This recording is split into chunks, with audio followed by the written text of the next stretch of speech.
കലാമാമാങ്കത്തിനൊരുങ്ങി അനന്തപുരി. സ്വർണ്ണക്കപ്പിന് തലസ്ഥാന നഗരിയിൽ ആവേശോജ്വല സ്വീകരണം. പൂജപ്പുരയിൽ നിന്ന് സ്വർണ്ണക്കപ്പ് ഘോഷയാത്ര നഗരം ചുറ്റി സ്വീകരണങ്ങൾ ഏറ്റുവാങ്ങി കലോത്സവത്തിൻ്റെ പ്രധാന വേദിയായ സെൻട്രൽ സ്റ്റേഡിയത്തിൽ എത്തിച്ചേർന്നു. വിദ്യാഭ്യാസ മന്ത്രി വി ശിവൻകുട്ടി സ്വർണ്ണക്കപ്പിനെ സ്വീകരിച്ചു. നാളെയാണ് കലോത്സവത്തിന് തിരിതെളിയുക.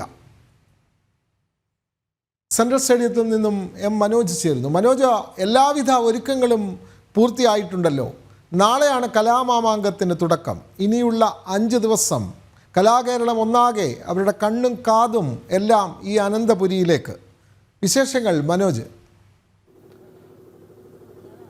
വിനോദ്, കൗമാരകലയുടെ ഉത്സവത്തിൻ്റെ അവസാനഘട്ട ഒരുക്കങ്ങളാണ് നടന്നുകൊണ്ടിരിക്കുന്നത്. ഇനി രാവിലെയാണ് ഈ ആരംഭിക്കുന്നത്. അതായത് ആരംഭം തന്നെ പതാക ഉയർത്തുന്നു. അതിനുശേഷം 10 മണിയോടുകൂടി മുഖ്യമന്ത്രി ഈ സംസ്ഥാന സ്കൂൾ കലോത്സവം ഉദ്ഘാടനം ചെയ്യുകയാണ്. അതിനുശേഷം മറ്റ് സ്വാഗതഗാനത്തിൻ്റെ നൃത്താവിഷ്കാരവും അതോടൊപ്പം തന്നെ സംഘനൃത്തം, അതായത് സംഘനൃത്തം നാളെ ഉദ്ഘാടന വേദിയിൽ കാഴ്ചവെക്കുന്നത് വെള്ളാർമല സ്കൂളിലെ, അതായത് ഈ ചൂരൽമല ദുരന്തത്തിലൊക്കെ തന്നെ നമുക്കറിയാം ആ ദുരന്തത്തിൻ്റെ നേർസാക്ഷിയായി വെള്ളാർമല സ്കൂള്, ആ സ്കൂളിലെ വിദ്യാർത്ഥികളാണ് നാളെ സംഘനൃത്തം അവതരിപ്പിക്കുന്നത്. അത്തരത്തിൽ നിരവധി വേദികൾ, അതായത് 25 വേദികളിലായി 245ഓളം ഇനങ്ങളാണ് മത്സരം നടക്കുക. ആ മത്സരത്തിൽ തന്നെ മറ്റൊരു പ്രത്യേകത, ഗോത്ര കലാരൂപങ്ങൾ കൂടെ ഇത്തവണ ഉൾപ്പെടുത്തിയിട്ടുണ്ട് എന്നുള്ളതാണ്. 5 കലാരൂപങ്ങൾ കൂടെ അങ്ങനെ പുതുതായി ഈ കലാമത്സരത്തിൽ, ഈ കലയുടെ ഉത്സവത്തിൽ അങ്ങനെ ഉൾപ്പെടുത്തിയിട്ടുണ്ട്. എന്തായാലും പ്രധാന വേദിയായിട്ടുള്ള സെൻട്രൽ സ്റ്റേഡിയത്തിൽ നമുക്കറിയാം എം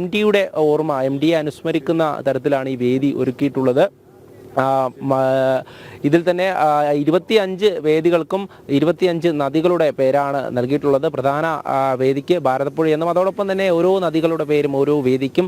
അവിടേക്ക് പ്രധാനപ്പെട്ട മത്സരങ്ങൾ എത്തുമ്പോൾ തന്നെ നമുക്ക് അറിയാൻ സാധിക്കും ഓരോ സംസ്ഥാന സ്കൂൾ കലോത്സവങ്ങളും ഓരോ അനുഭവങ്ങളാണ്. അത്തരത്തിൽ 15,000-ഓളം മത്സരാർത്ഥികൾ ഇങ്ങോട്ടേക്ക് എത്തുമ്പോൾ അവരുടെ കൂടെ രക്ഷകർത്താക്കളും അതോടൊപ്പം അധ്യാപകരും ഒക്കെ എത്തുമ്പോൾ ഈ അനന്തപുരി ഒരു ഉത്സവ നഗരിയായി മാറും. അത് ഏറ്റവും വലിയൊരു ഉത്സവം തന്നെയാണ് സംസ്ഥാന സ്കൂൾ കലോത്സവം. അപ്പോൾ അതിന് പങ്കെടുക്കുവാനും അതോടൊപ്പം അത് ആസ്വദിക്കുവാനും ഒക്കെ നിരവധി പേര് ഇങ്ങോട്ടേക്ക് എത്തും. അതിനുവേണ്ട അവസാനഘട്ട ഒരുക്കങ്ങളൊക്കെ അങ്ങനെ പുരോഗമിക്കുകയാണ്. ഇന്ന് സ്വർണ്ണക്കപ്പ് കാഞ്ഞങ്ങാട് നിന്നും അങ്ങനെ യാത്ര ചെയ്ത് ഇന്ന് ഈ അനന്തപുരിയിലെ പ്രധാന വേദിയിലേക്ക് എത്തിയിരുന്നു. അതിനുവേണ്ട സ്വീകരണങ്ങളൊക്കെ നൽകിയിരുന്നു.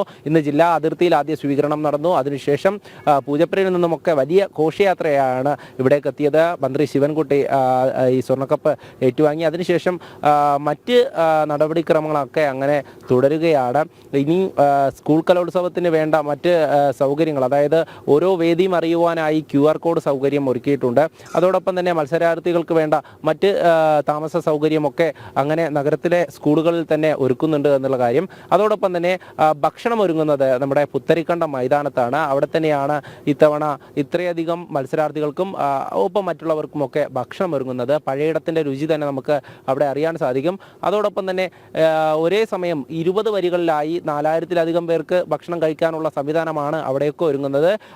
അതിൽ തന്നെ നമുക്ക് മനസ്സിലാവും എല്ലാ തവണയും ഇവിടേക്ക് മത്സരാർത്ഥികൾ എത്തുമ്പോൾ അവർക്ക് പലതരത്തിലുള്ള ബുദ്ധിമുട്ടുകൾ ഓരോ സംസ്ഥാന സ്കൂൾ കലോത്സവത്തിൽ നമ്മൾ കണ്ടതാണ്. അത്തരത്തിലുള്ള ബുദ്ധിമുട്ടുകളൊന്നും ഉണ്ടാകാതെ ഇത്തവണ നല്ല രീതിയിൽ കലോത്സവം മുന്നോട്ട് കൊണ്ടുപോകുമെന്നുള്ള കാര്യം തന്നെയാണ് സംഘാടകരും അതോടൊപ്പം തന്നെ മറ്റ് അധികൃതരും ഒക്കെ നമ്മളെ അറിയിച്ചിട്ടുള്ളത്. എന്തായാലും ഇനി വരുന്ന മണിക്കൂറുകൾ ഉത്സവത്തിൻ്റെതാണ്. ആ കൗമാരത്തിൻ്റെ ഉത്സവം അത് നമുക്ക് കണ്ടു തന്നെ അറിയാം. ഓരോ വേദികളിലായി ചടുലമായ നൃത്തങ്ങൾ, അതോടൊപ്പം തന്നെ അക്ഷരശ്ലോകങ്ങൾ, അതോടൊപ്പം മറ്റ് തരത്തിലുള്ള ഓരോ കലാരൂപങ്ങളും അങ്ങനെ നടക്കും. അത് ആസ്വദിക്കുവാനും അതിൽ മത്സരത്തിൽ ആവേശത്തോടു കൂടി പങ്കെടുക്കുവാനും ഒക്കെ നിരവധി പേരാണ്. എല്ലാവരും, എല്ലാ സ്കൂളിലുള്ള വിദ്യാർത്ഥികളും ആവേശത്തോടു കൂടി തന്നെയാണ് നമ്മളോടൊക്കെ പറയുന്നത്. ഇത്തവണ കപ്പ് ഞങ്ങൾ അടിക്കും എന്നുള്ള കാര്യം.